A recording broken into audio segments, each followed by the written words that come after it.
Okay, Dark Nid 158 asks, would you mind playing any of the Resident Evil games? 1 through 4, please.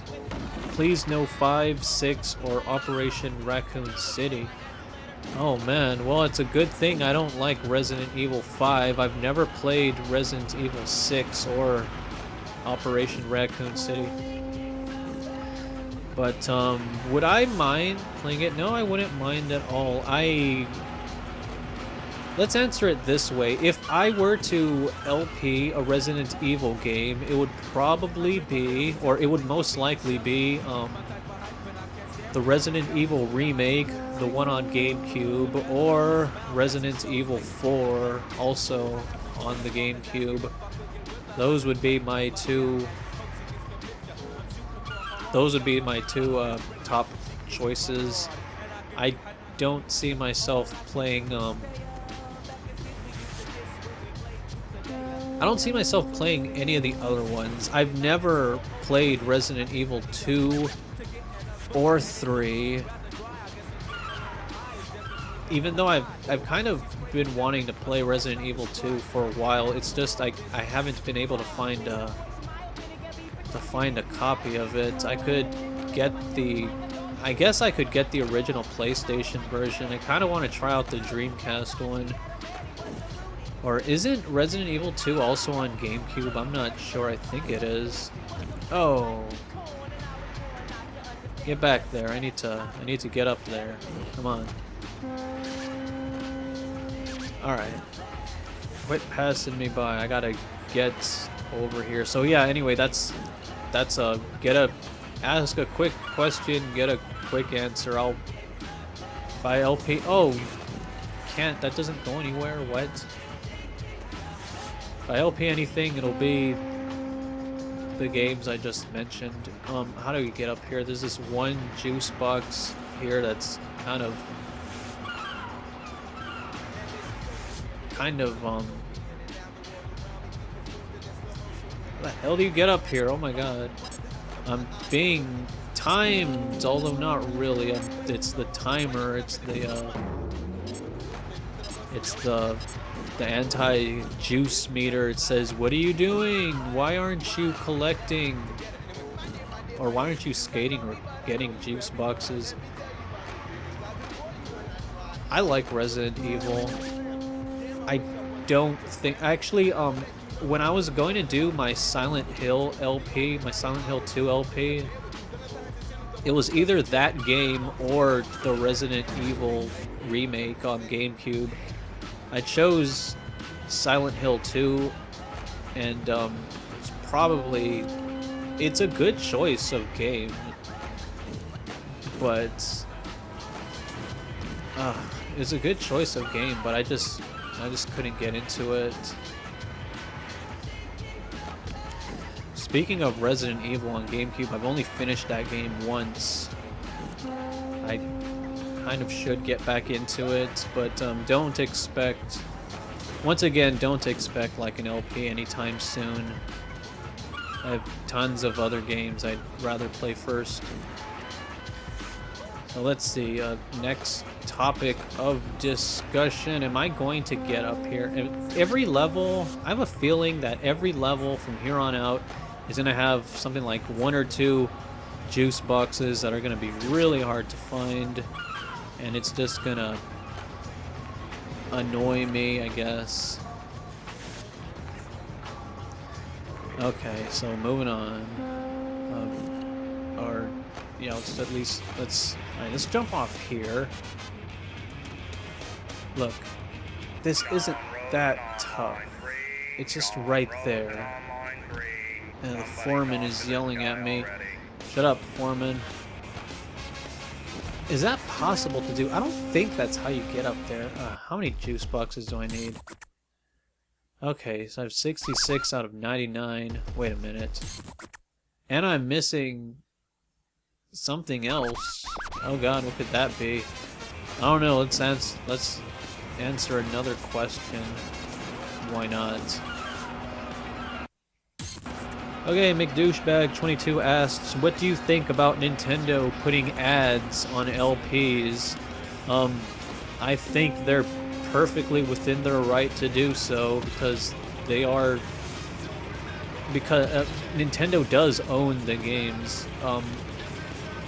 First of all, I guess before I start asking this question, I should say I don't. If you see ads on my channel, they're not there like by. They're not there by me. Like I didn't put them there. I don't monetize any of my videos. If you see ads there, it's because of it's YouTube's doing. It's not mine. Like there might be ads on like some videos with copyrighted music. Maybe it's like some games too. If Nintendo's gonna be putting ads on their games, you might see some of my Nintendo LPs that have ads on them now. Yeah, it's perfectly within the company's right to do so. I don't monetize any of my videos. I don't ever plan on it. But because even if I did, I wouldn't be making that much money. It's like, oh, okay, here's a few bucks. Spend it wisely. Don't spend it all on one thing, you know.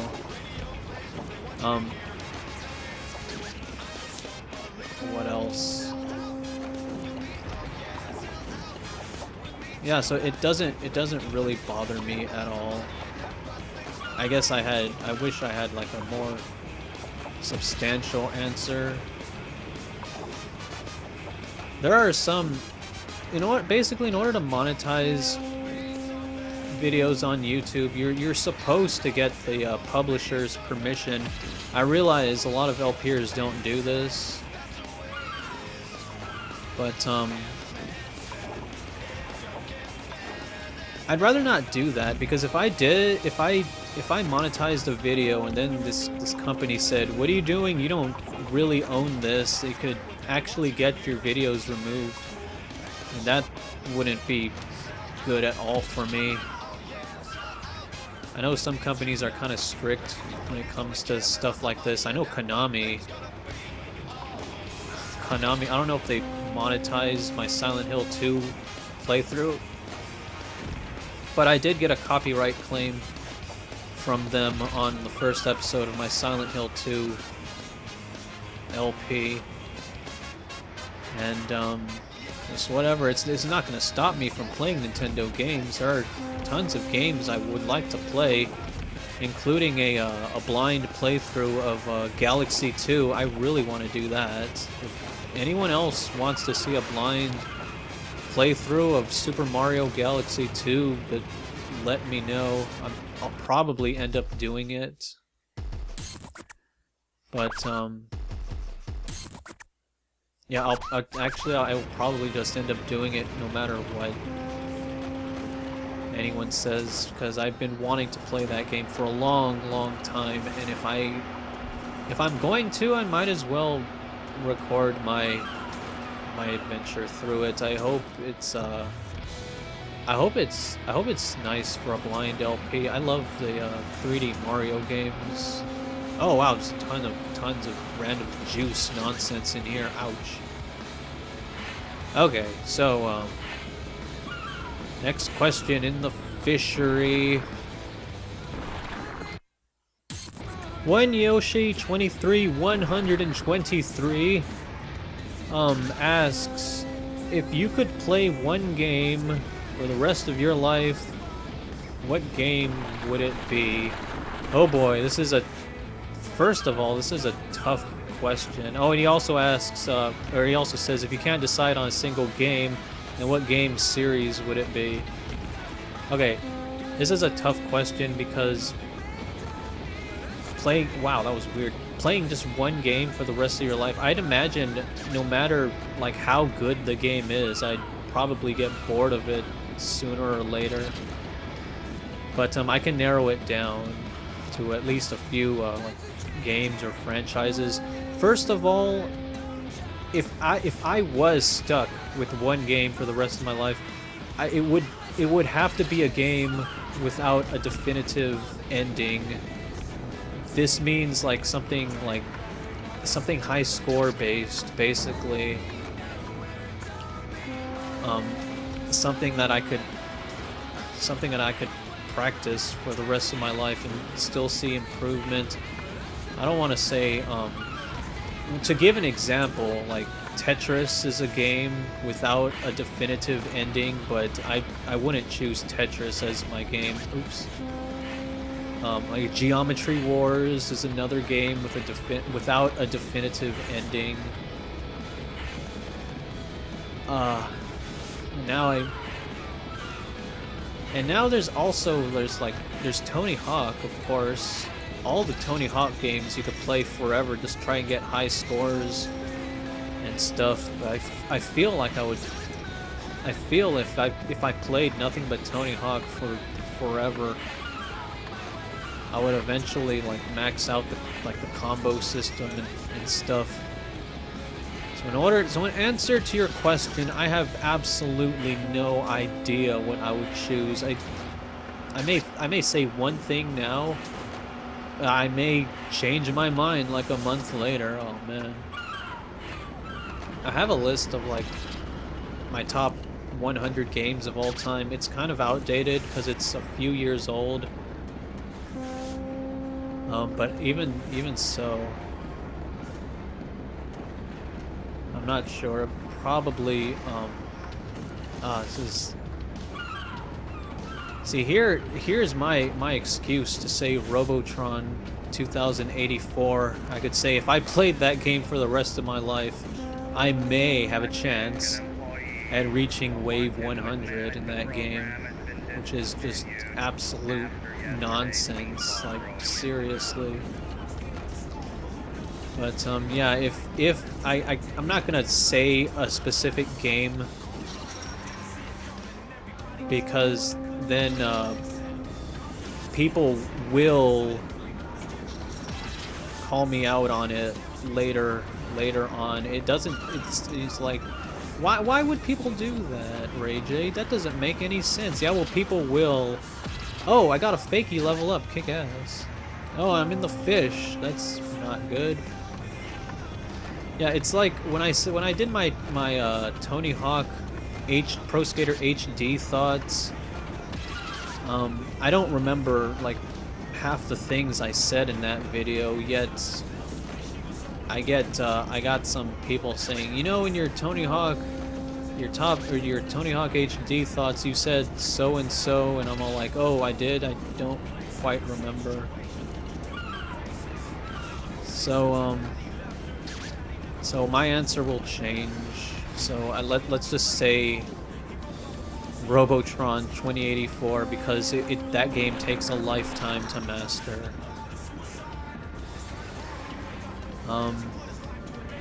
Although you would probably get bored pretty fast. Yeah, it would have to be like an old school, like a high score type of a game, something like that.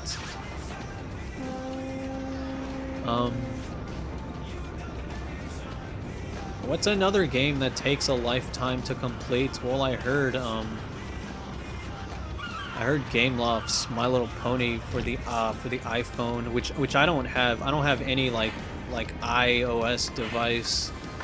I know people who do, but I don't like touchscreen gaming. I don't know why.